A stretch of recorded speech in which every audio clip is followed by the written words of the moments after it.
Aujourd'hui, je vous fais découvrir deux chapelles avec le même destin, la ruine. Et donc ici, perdu en plein milieu des bois, on a la chapelle du Calvaire. On peut voir que c'est bien une chapelle parce qu'on a encore les trois lettres IHS, qui signifie Jésus sauveur des hommes. Et donc, cette chapelle n'est pas en très bon état, hein, donc il n'y a plus de toit. Elle a été taguée de partout. Mais on peut encore voir ici une première niche à gauche, une deuxième niche à droite et l'emplacement probable donc du crucifix du Calvaire en plein milieu de la chapelle.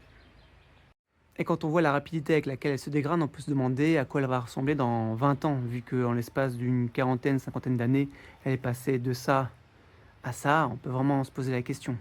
Je suis également tombé sur cette énorme croix, perdue en plein milieu de nulle part. Donc elle a quand même mieux résisté que la première chapelle. Et donc on peut voir ici la deuxième chapelle complètement perdue dans les bois, qui se découvre peu à peu. Et on peut voir que malheureusement, il reste plus grand chose à cette chapelle. Elle a plus de toit, les murs sont en train de s'effondrer, l'intérieur, tout le plâtre est parti, toutes les pierres sont posées devant. Donc cette chapelle n'en a plus pour très longtemps. Voilà, donc on a toute la partie extérieure qu'on retrouve ici qui est totalement effondrée. L'intérieur est couvert de végétation, les murs sont démolis. Mais bon, elle a quand même encore un charme cette chapelle, elle a encore une beauté.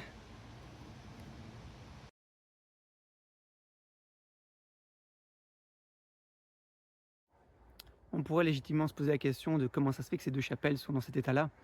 Mais en fait, la réponse est très simple.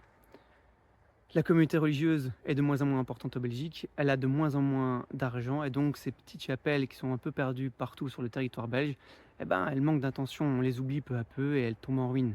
C'est comme ça qu'on peut expliquer que ces deux chapelles perdues en plein milieu des bois ne sont plus fréquentées, elles ne sont donc plus entretenues et tombent en morceaux.